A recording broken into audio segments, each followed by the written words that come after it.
I greet you in Jesus' precious name. It is Monday morning. It's the 11th of December, 2023. And this is your friend, Angus Buchan, with a thought for the day.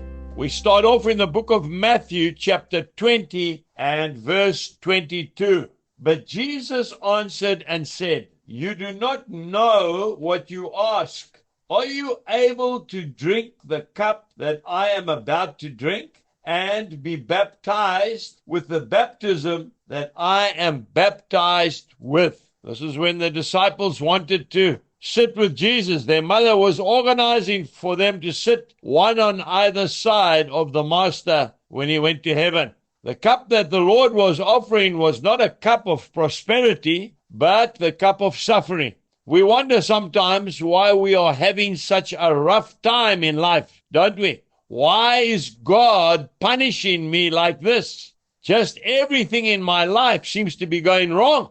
We thought that when we come to Jesus, all our problems will cease. But you see, that's not the truth. The truth is, when we come to Jesus, He will walk with us through our fiery trials. We can only really feel for and help folk when we have been there ourselves. Then we have the love, the compassion, and the understanding that people really need to help them and to heal them when they are suffering. I read a beautiful poem out of Streams in the Desert, that lovely devotional, and it goes like this. Once I heard a song of sweetness as it filled the morning air, sounding in its blessed completeness like a tender pleading prayer. And I sought to find the singer where the wondrous song was born, and I found a bird quite wounded, pinned down by a cruel thorn.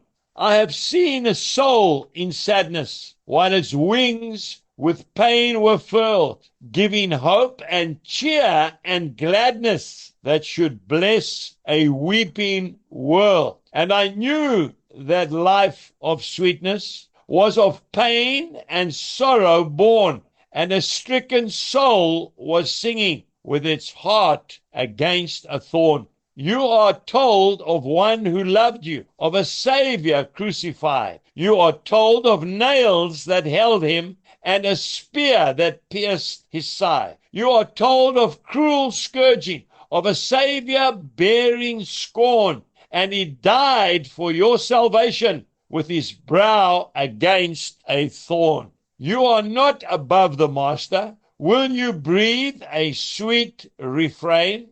And his grace will be sufficient when your heart is pierced with pain. Will you live to bless his loved ones, though your life be bruised and torn, like the bird that sang so sweetly with its heart against a thorn? Jesus bless you, and go and bless somebody else. Goodbye.